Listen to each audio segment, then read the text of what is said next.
Leona's still available, Shyvana's still available, Renekton, a lot of these big pick champions that we've been highlighting are all there. And as we've seen already, SK deciding that Ziggs is scarier than a Leona. We'll have to see which of these supports gets their hands on it. I am expecting it to be picked. Yeah, and if we look at things now, Elise got through, picked up straight away, Fnatic having no real hesitations on that front. On the other side, that leaves the Shyvana and the Renekton here for SK Gaming, and well, Freddy can play them both. Svenskeren quite happy to take the Shyvana off into the jungle. My guess is it's time to troll. My guess, with two tanks being locked in with a Renekton and the Shyvana, we've seen Gambit going Shyvana, Dr. Mundo. Fnatic responded by going Trundle. And I think it can work for them. If, Renekton has already been taken away, Soaz could pull out Karma again. I'm not convinced. It's something that he's played a few times, played it at Battle of the Atlantic, and it didn't offer the impact he wanted to. So I would expect a Trundle right now. Those two tanks also is going to give you a very clear idea that Orianna could be a pick. Yeah. If you put the ball on either of those initiators, you've got a very good combo, you've got a nice front line, you've got good protection for your back line, and a non-safe AD carry like Jinx. I think this is a little bit scary. And we see it as the Thresh that will be paired in there. Jinx, Thresh is the lane for Fnatic on the blue side. Along with that, and as we said before, Jinx, the champion that Reckless has played and done so well with in his first 2 games, not died up until now, as is Yellow Star statistics as well. On the other side then, for SK, they've got those 2 tanky champions in there. I guess we can expect the AD carrying support to come this round, leaving that mid lane until the very last. Yeah, that's definitely going to be the case, I think. Play it a little safer, allow yourself a counter pick. I think we're still theorizing towards Orianna, so you could even lock that in and deny that from Peke, who is a phenomenal Orianna player himself. My question for Candy Pan is, what AD carry does he want to run? Caitlyn would be a safe long-range pick, and if the Sivir comes in, the Spell Shield will help, but you've got a lot of things that can lock Sivir down. Elise can chase you, use the Repel. If you get caught by a hook, you're in trouble. I'm not entirely convinced that's a good defensive pick. However, you throw down on the hunt, you add that to Shyvana and Renekton, and you can chase for days. And Blood Boil now as well, because we've got that Nunu in there, which, if you look at the lineup now, we're thinking support, but will SK have Nunu in the jungle and a Renekton mid laner? Fnatic did it. Fnatic have played that Renekton in the mid lane. Yeah, it didn't work though. Let's be frank. It didn't really, did it? But they have done it, so it's not out of the question completely. On the other side, Shen and Vladimir being hovered over by Fnatic. Don't ever trust Yellow Star though in what he hovers not over. yet, but you do see there is a ghost teleport being hovered, for summon spells for Peke, so that could synergize with the Vlad. Before we theorize about that, I do think this is going to be a support Nunu, and I think the idea for team fights now is not necessarily hard CC, it's to run in and out, kite. I do think we're going to see an Orianna being locked in for this mid laner, and that would then give your whole composition so much movement speed. Orianna puts down her dissonance, you get on the hunt from Sivir, you get the burnout from Shyvana, and you can just chase in and out for days. The scary thing about that is the Gragas barrel. It can knock your entire team away. Shen's locked in. I haven't seen a 2014 season Shen. Safe pick for Soaz, and once again, demonstrating he's not really feeling this tank meta right now. Yeah, and the fact that Soaz hates playing Shen, we saw it actually earlier last year where Soaz said, I'm not playing Shen, you can pick Blitzcrank Yellow Star and you can play that Shen in the top lane, I'll play support this game. Don't think that'll be the same this time around though, I think it will be Soaz playing the Shen in the top lane. What are SK going to be finishing off with? And Ahri is what Enrated is currently stood with, so very much a get up in your face team from SK. Very much indeed, and I think the Ahri is a different champion to Orianna, is going to be less utility, but more, I think, pick power is what they're going for. The one thing that they lack is a hard engage.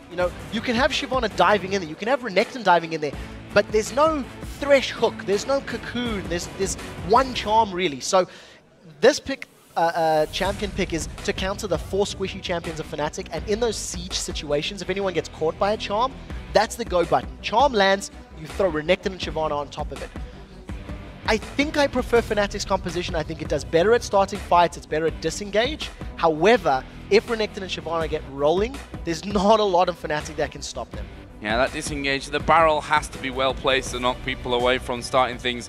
The Flay is only going to do so much for them, so this is going to be a real interesting one. SK Gaming New lineup coming in, Enrated, a new support, former Fnatic player.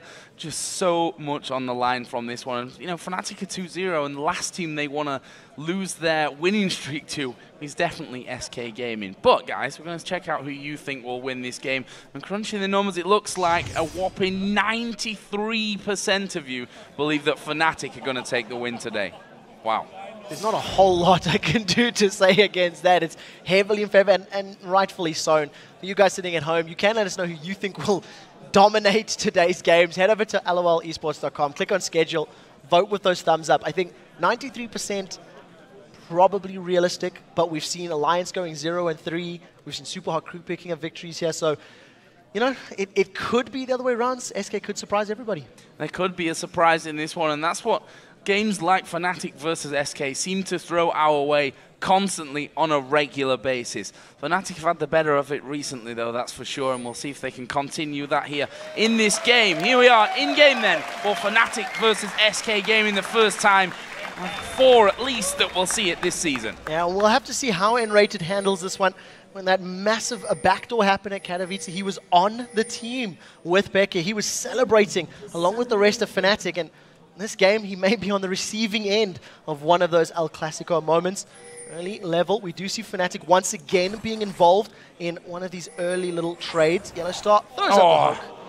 And then Rated judges that maybe he knew. He knew Yellow Star was going to aim because of their months of experience together. Funny thing is, we talked about it yesterday, myself and Deficio, that Enrated has always been known as this master tactician at level 1. He's brought so many different ideas to different teams over the years. And that's something that Fnatic might want to kind of shove in his face and say, don't know how much preparation you've done for us, but we're going to do something funky at level 1 here. They've already got positional advantage there on the bottom side of the river. Looks to me like it could be a bit of a bait, trying to make SK feel uncomfortable, trying to put Joe off with the amount of pings that you're throwing down on the bottom side of the map. Or it could be that late invade as well. Yeah, I think it's probably going to be the late invade. The fact that there are so many members of Fnatic grouped up around this blue buff, they want to get in there, deny that to Svenskeren, and maybe slow down his jungle presence. Typical, as we start saying that, a little trinket ward gets placed down, and that's going to reveal the members of Fnatic. So they've backed away for the time being, and it does look like they're going to default to their regular lane positions right now. Well, both Enrated and Candy Panda are in there pretty early, but they will be met as they head down by Reckless and Yellow Star. The up until now unkillable duo lane here for Fnatic. We see there the start for Svenskeren in the jungle with Shyvana will be over by the red buff. Cyanide also on the top side of the map here. He has been kicking things off with his blue, going a little bit lower there than what happened over the other side. This mid lane then, Peke on Gragas versus Jesus on the Ahri. And, you know, Ahri we also saw from the former SK mid laner Ocelot quite a lot. And while he's not there anymore, this game could still be a classic for us. Yeah, we'll have to see how Jesus plays this Ahri in the mid lane. I actually think that Ahri's got slightly better, you know, single target kill potential thanks to all of his spells. Land a good charm, follow up with the rest of your damage, and, you know, Peke could be in trouble. But because of the great early wave power that Peke's Gragas is going to have, he should be able to keep Jesus on the back foot, maybe keep him playing a little bit defensively to mitigate some of that early level pressure that could come in. One thing that's going to be annoying for Fnatic, I think, is the constant snowballs coming out from Enrated down in that bottom lane. Saying that, though, we can see that both Yellow Star and Reckless making sure that they keep a lot of damage coming the way of SK Gaming. Enrated obviously can sustain himself in terms of getting health back there by chomping down onto those minions, but other than that, he's going to run out of mana pretty quickly. Yeah, he's going to be relying on that visionary passive of his. After a couple of auto attacks or spell casts, he's allowed to cast another spell for free. So I think once the minion wave's with him, he can try get some auto attacks down, but it does also mean that the minion wave is going to start pushing. You'll notice now that if Enrated and Candy Panda get in range, they're going to slowly start shoving this wave a little bit towards Fnatic. But as it stands right now, that cannon minion's going to help them out. The one thing I do want to keep my eyes on in this particular matchup is how these bruisers do with no exhausts on the side of Fnatic and no exhaust on the side of SK. There are 3 ignites apiece. So this is definitely signaling we want to kill you, and we want to kill you quickly once we get to fights. Another interesting fact as well is like taunt landing there from Soaz onto Freddy, which will give him a bit of free damage. Last time Fnatic played against the Shyvana in the jungle was game number 1 of the entire season against Gambit, where actually Diamond had a 37 CS average lead over the entire game over Cyanide. And we can see this time around with Elise in the jungle, Cyanide is actually spending a lot more time in terms of farming and leaving those lanes quiet for now. Yeah, we'll see how it works out for, you know, pressure in the late game. I almost feel like Diamond Prox spent too much time in the jungle. He should have helped out in the lanes a little bit more. In talking about the lanes that need a little bit of help, Candy Panda has been smacked in the head so many times by Reckless's rocket launcher. He keeps using that switcheroo ability, using the extended range on that rocket launcher, Fishbones I think he's called, and continually keeping Candy Panda once again playing defensively. That's an 8 CS lead already, and that could continue to grow if Reckless keeps up this focused, you know, poke. Svenskeren using that Shyvana's ridiculously fast movement and clear speed there to get over, steal away the Wraiths, and look at this positioning, coming right around the back of Fnatic at this point, but will they actually fall for it? Candy Panda is pretty low. They've got no, as you said before, real hard CC to lock them down, but the slows may just be enough, as we do see Shyvana coming around the side. There are the Chompers coming down, but Yellow Star is already starting to take a lot of damage. The Boomerang not quite got the range there to get in and do more, and they managed to walk off. However, the flash was used from Yellow Star. Yeah, very, very crucially. I actually like the thinking from Yellow Star. He tried to land a death sentence to actually pull himself further away from Candy Panda and Enrated, but unfortunately missed the skill shot. With Summoner Spell being burned and the fact that Fnatic are still pushing this wave up, it allows them to potentially be ganked once more. Svenskeren just needs to make sure he does it in the next couple of minutes before that Summoner Spell becomes available, and ideally before they actually hit 6, when, you know, you've got the box and you've got a little bit more zone control from the Thresh. And that was Svenskeren's first appearance on the map. Up until now, Cyanide has been where a lot of people will consider Spider's best, I think, out of vision the entire time. No one likes a Spider running around, and maybe even less so SK once Cyanide finally does come out of there. He's 10 CS behind though, which is the interesting story from this too, because of the fact that Svenskeren has come out of the jungle to help, but he's still that far ahead. And we'll see how it works out for the time being, because Cyanide has had no presence at all. You know, he moved towards the top lane. Freddy was already backing away thanks to a nice deep ward. Cyanide, not necessarily known for his super early ganks. He tends to respond wherever Fnatic need help. If a lane is under pressure or if they want to get somebody fed, that's where he tends to put himself. So for the time being, nobody on Fnatic needs the, you know, assistance of their teammates. So Cyanide is doing the best he can to farm. That early power of the burnout from Shyvana is, of course, allowing Svenskeren to farm earlier and steal camps away. Look at Reckless there, dodging most of the damage from that Boomerang blade. Actually, Yellow Star threw out a flay, and there's the junglers actually meeting each other, and the damage here from Svenskeren already, knocking Cyanide pretty low, but they're going to turn this one around. Svenskeren is level 6, so does have the Dragon to escape. Won't be needed, though. Freddy had started to come down. Fnatic decide not to fight, but for how long? Look at Peke's position. Yeah, really good burst damage there from Svenskeren, but thanks to the damage he's now taken, Peke has explosive cast, has ignite as well. Svenskeren's aware of it, I think. Svenskeren hasn't started his red. He's playing this safe, and with 2 members, Fnatic should be able to pick this one up. Oh, Svenskeren spotted here. There's a barrel knocking him right back. Dragon was already used. This Jesus comes in. Peke's going to go low. Finished up there. Jesus picks that one up. Cyanide did finish off Svenskeren as he exits the jungle, but again, similar to what we saw in the last game, a split-second first blood coming in before the reply. And such a good barrel from Peke. That explosive cask actually preventing Svenskeren's Dragon descent from getting him out to safety. The flash body slam to apply the slow, so very good play from Fnatic. But I think that because Svenskeren knew that it was coming, he called for assistance and Jesus responded in time. So Jesus is able to get himself on the board, get that kill with Ari, and is going to return to lane with a little bit of extra ability power, some cooldown reduction thanks to that Fiendish Codex, and he's going to try to control Peke just a little bit more. Top lane's been very quiet so far. 61 to 57 CS. pretty much bang even up there, and so he's been pretty vocal about the fact that he really doesn't enjoy playing Shen in his top lane. He's spent a lot of time under his turret.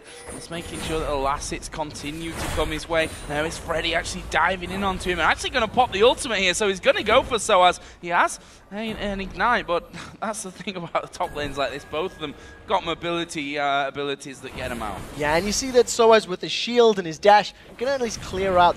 Part of the reason that's quite smart from Freddy is it gives him that nice big burst of HP. So once Dominus runs out, he's going to remain at that higher HP pool, and that just allows him to stay in lane, to CS for longer, and stick around. It's a little risky because he doesn't have a ward in the river, so if Cyanide were to gank now, there's no Dominus available, there's no vision, so it makes it a little bit more unsafe for Freddy, but I think he's having a good read on the match right now, realizing that Cyanide is not in his general vicinity.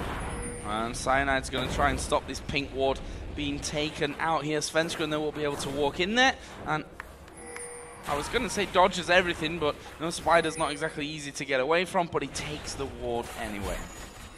Very dramatic steal of that ward, or denial of that vision. About as exciting as ward takedowns get. Almost as exciting as a top lane battle, actually, at this point in time. Certainly this one. Yeah, this particular matchup right now in terms of the duo lanes, I once again just want to draw your attention to Candy Panda CSing. He is still sitting behind, but this time round is now pushing out a little bit more from his lane. You can see he's caught up now, he's up to level 6, so his Ricochet, his Boomerang Blade is allowing him to push the wave just a little bit quicker.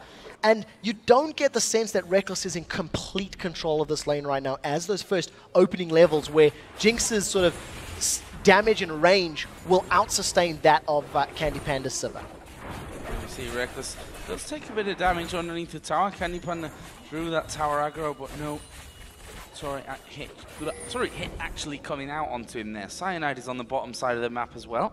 And he's just going to make sure that that dragon is warded up and not being taken away sneakily by Svenskeren. One thing I'd like to just make you think about as we get to this mid-game, once we start seeing Fnatic roaming and rotating to try to push down towers, SK Gaming have to be a little bit careful. Their only real wave clear comes from Ahri and from Sivir, both of whom are relatively short range. Sivir's going to be relying on that Boomerang Blade and the bouncing from the ricochets. Ahri needs to get her Orb of Deception out. Whereas, if SK start to siege up, Fnatic have got pretty good wave clear. Long-range splash damage from Rekkles' Jinx, as well as those barrels from Gragas. So, you know, defense as well as offense, the wave clear sits with Fnatic, which allows them to maybe pick more of those opportunities. It has been a bit of a slower start to this one. 11.5 minutes in currently. No dragon taken down. I kill a piece, though.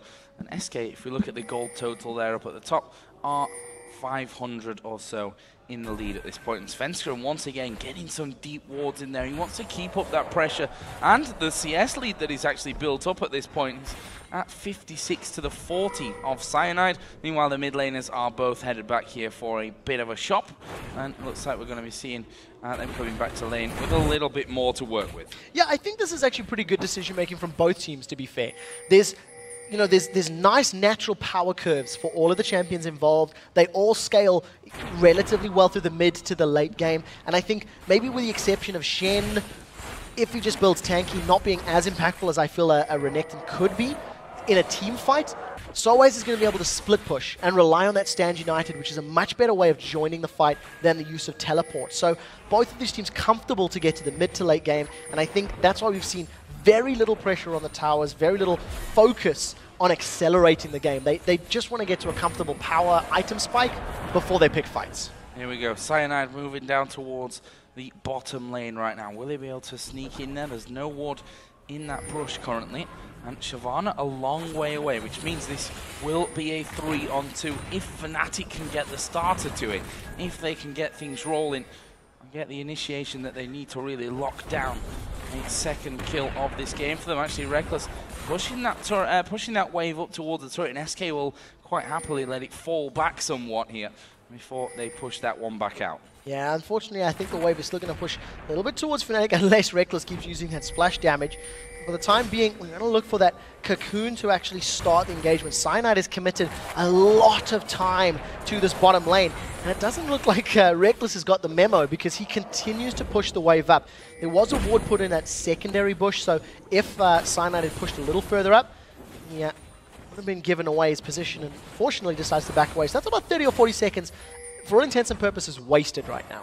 You know, there's always the theory of you push the wave to make them think that there's no one there, but if you do it 2 or 3 times, that guy in the brush is kind of just wasting his time. However, it does mean that they've got a little bit more of a resource to work with down on the bottom side for the dragon, and that is a sneaky dragon, my friends. Very good decision making. What was great about that is if SK had any vision there, you've seen Yellowstar coming into the pit, basically hugging the wall, and then pulling Elise in with the use of that lantern. So you're never going to think, hey, a support's going to take the dragon. You can start theorizing your junglers nearby, but a nice early pickup for Fnatic. They are still only 200 or 300 gold ahead of SK Gaming right now, but they have the timer on the dragon. They can set up vision wards in the next sort of 3.5, 4 minutes, so it's ready for the next respawn, and then get themselves into a position to challenge. Actually swings the gold back over in Fnatic's favour. They're now sat at 300. The advantage as both mid laners get their blue buff. Should talk about their items now because they're both finished off their first big pickups. Athene's Unholy Grail for Peke and the Deathfire Grasp over for Jezza. So he's going to be looking to burst that single target down. And for him, he'll be probably hoping that that person is Peke. Yeah, Peke or Reckless, I think, once we start seeing these next dragon fights. And I almost prefer an Ahri in this situation as opposed to a LeBlanc, because I think that not only is Ahri maybe a little bit safer with 3 charges. Oh, they've caught Jezza. There's a barrel coming in, and we've got Elise there as well. And actually, Jezza's using a charge to try and get away. Peke completely predicting that one. The barrel rolls in, and just as we were talking about the DFG and the ability for Jezza to single someone out, Fnatic counter it with a kill. Very well played by Cyanide. Just that additional burst in the spider form in conjunction with Peke's Gragas allows them to secure that one. And another kill sitting for Fnatic. So they're 2-1 up as far as the kills are concerned. Jezza's going to be a little bit more cautious, maybe actually even warding up that sort of Wraith Bush area. We've seen a ward earlier from Svenskeren, and he went to clear out a pink ward that was there. Peke doesn't have cask available, but they're going to go on Freddy. A big man coming into this top lane. Freddy down at half HP. Flash comes in. This is going to be a dive, though, for Fnatic. Soaz just sat there tanking it up, but he realizes,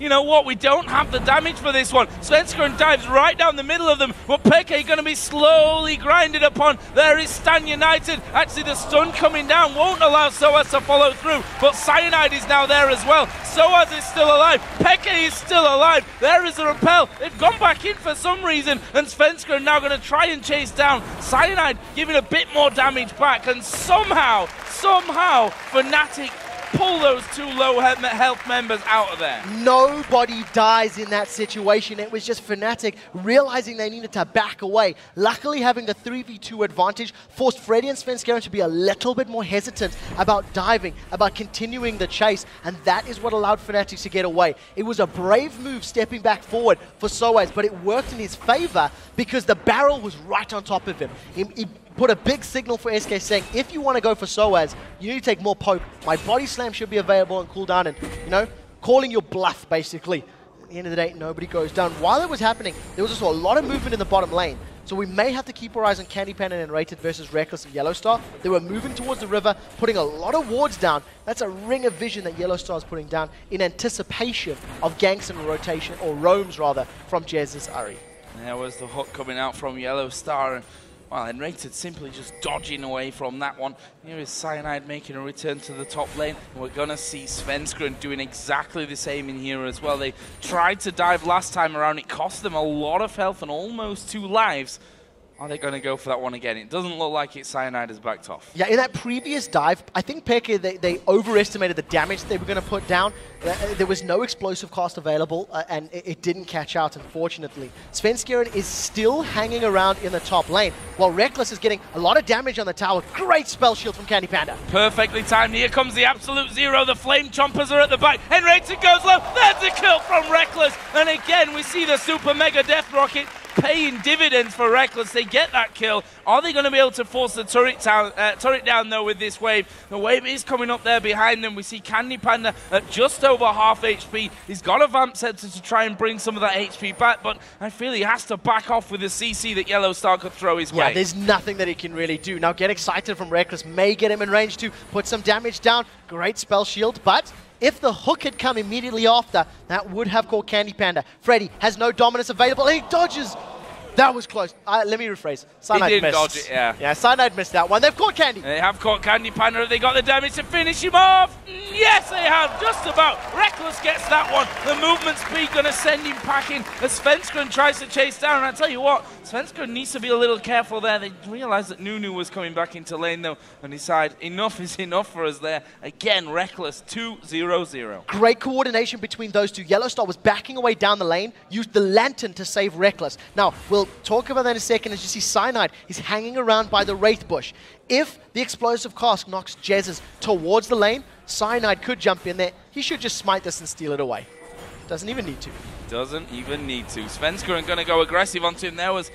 Oh, I was going to say the push coming in, and there's the barrel. Wow! That combo from Xpeke. I thought the ultimate had come out at first when half health was gone, but no, that was just the combo of the body slam and the barrel rolling in onto him. That's the power of this Gragas right now. Svenskeren and Cyanide again going head-to-head in the jungle. Cyanide realizes that Pekka can respond and back him up, and that's why Cyanide's playing so brave in that particular situation. Thanks to getting the bottom tower, Yellowstar and Reckless now start the snowball rolling. They roam to mid lane. They get the tower, and you know, when you've got a rod that's needlessly large, that's where Pekka's burst is going to come from, hitting every single ability and barrel. This is going to be another tower for Fnatic.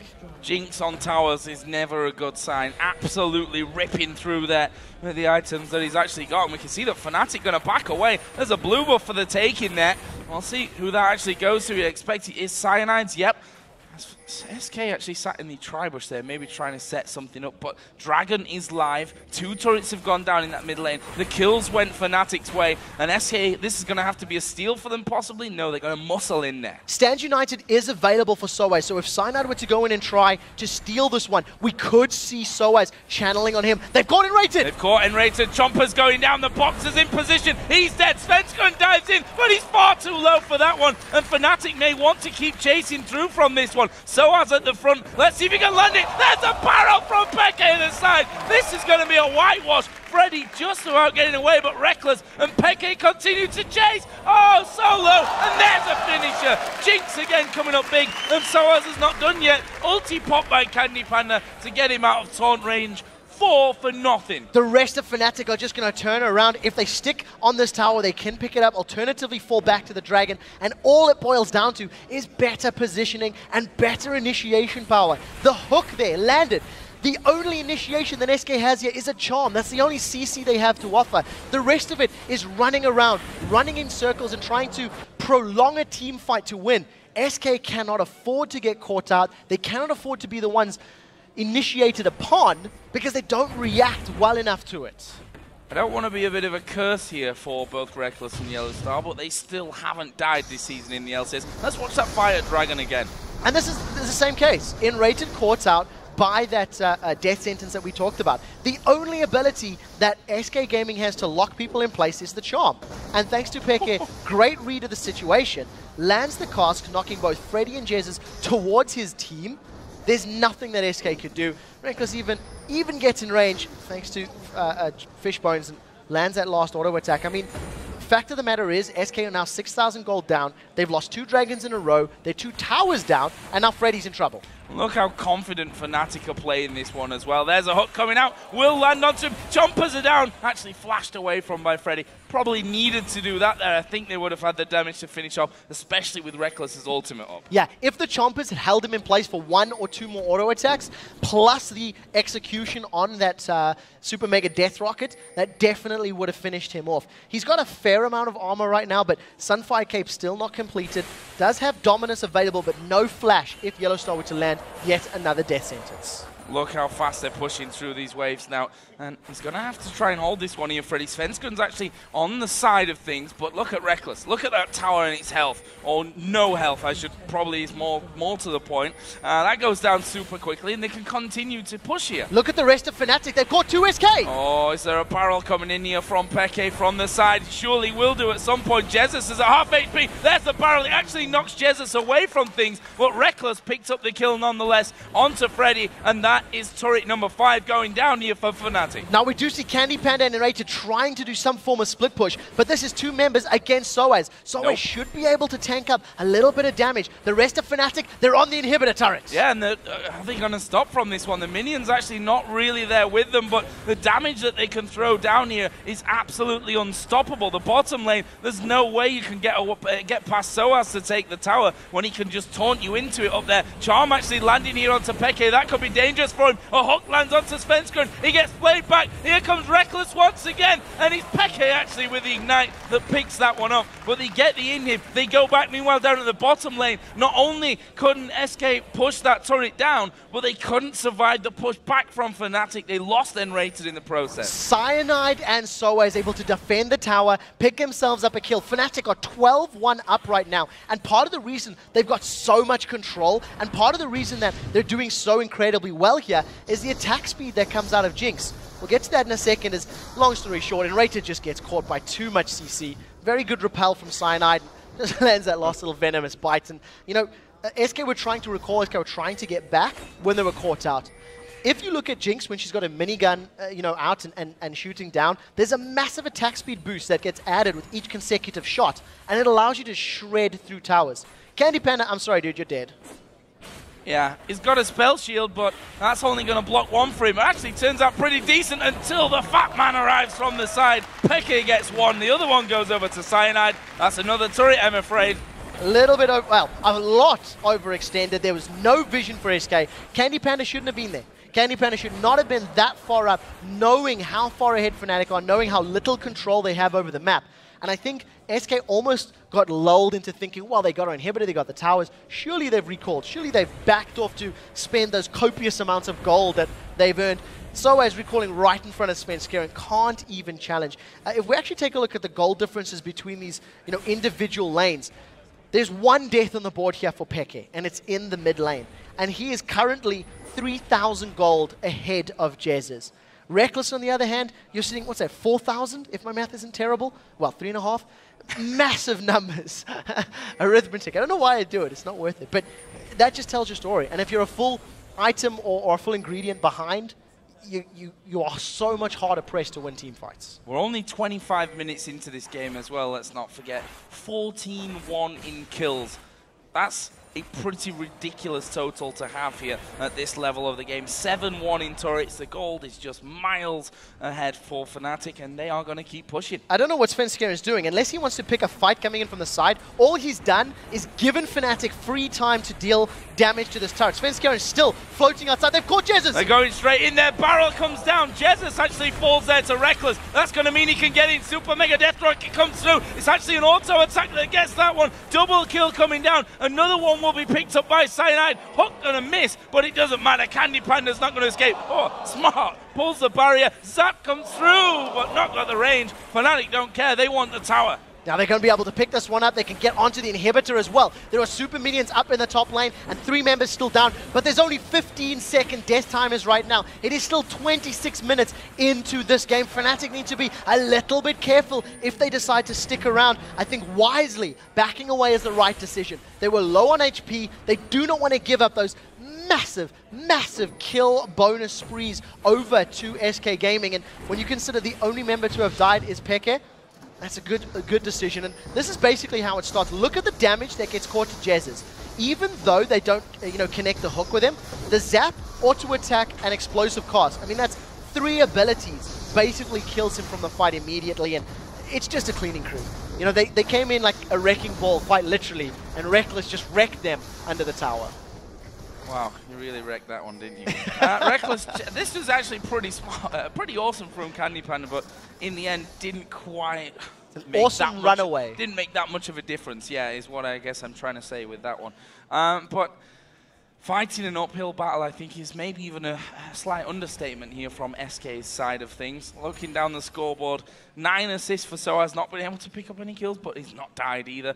5-0-4 on Cyanide, 4-1-5 on Peke. Again, Reckless, 8-0-3.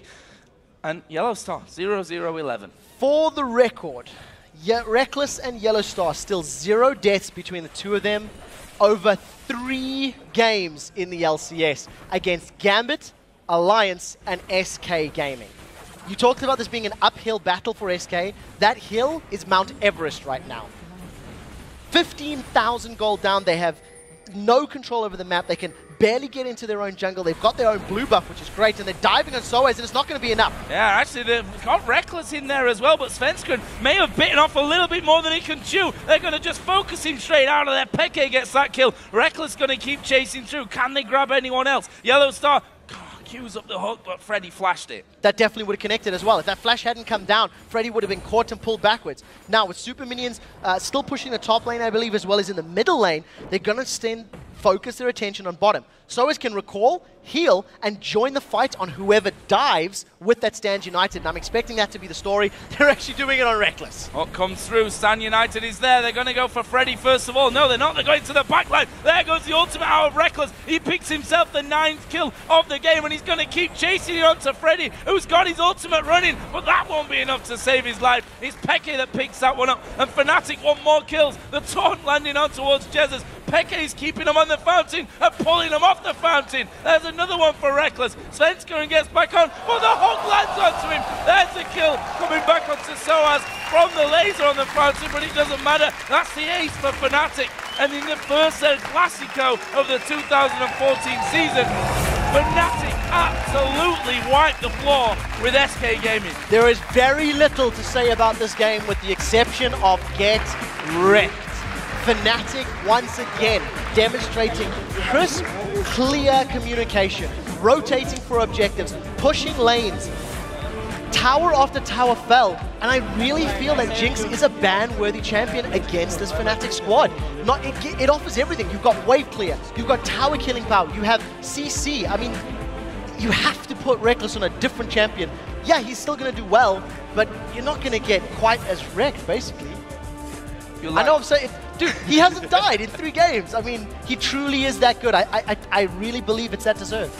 Well, we wondered how the hype was going to fit to his performance, where the points were going to cross on that one. I think a few of those questions have already been answered with the game. Just to run through his scores from the first 3 games here: 8-0-9 against Gambit, 7-0-5 against Alliance, and here 11-0-6 against SK Gaming. Yellow Star, 0-0-15 as Annie, 1-0-8 as Leona, and 0-0-16 as Thresh. Their KDA between them is just not even funny anymore. I also owe Yellow Star basically an apology for one thing. I did not rate him very highly as a support in the summer split of the LCS. When he transitioned to that position and Pushu took over an AD carry, I felt he got caught too often, and I wasn't feeling his impact in games.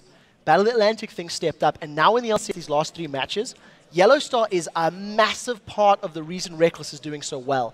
His zoning is the best I've seen out of any support. Yesterday on Annie, he kept Genji and Edward completely at bay. Now on Thresh, once again, the threat of the hooks, and he lands so many of them at key points. I feel that Yellow Star has stepped up his support game immensely over the course of the last few months, and that is a terrifying bottom lane here in Europe. Someone that we've overlooked a little bit just because of those ridiculous scores from the bottom lane is Soaz in the top lane. You know, Mr. Reliable he was, and when he had bad games, Fnatic tended not to do so well. If you look at his plain Trundle in the first game, doing so well with him, brought out the Renekton, not a champion that he really liked to play in the past. Bringing out Shen here, a champion which he's openly gone out to avoid by playing a support Blitzcrank in the summer split. He has stepped his game up here and really adapted to what the team needs right now. And it's an interesting adaptation because he hasn't tried to fit with the meta. He's going to champions that he's comfortable with that sort of work within this one. I still feel like if he were playing champions like a Shyvana, Dr. Mundo, he could probably even do a similar position, maybe even better. But you know what? It's working for them. The Trundle pick was phenomenal. I think they can pull that out now at any time as well. If you see those tanks coming in and you need that, Pillar of Ice for some zone control, it works with the composition. So it's great to have that in your pocket. And it's also good to show everybody else, Shen still works. Yeah. When the rest of your team gets super far ahead. But, he can still fit, he can still work. If they'd shut him down harder or the other lanes hadn't fallen so far behind, maybe he would have been outscaled. But the game didn't go that far. Well, we're all wondering Who's going to stop Fnatic, and when that'll be, we'll be finding that out in what looks like the coming weeks, maybe, the way that Fnatic have been playing the last 2 days. Guys, we're going to be AFK for just a moment, but when we return, Shox and Demon will be talking to Reckless from Fnatic. Then it's time for RNA's Millennium to battle Diamond and Gambit. Will Millennium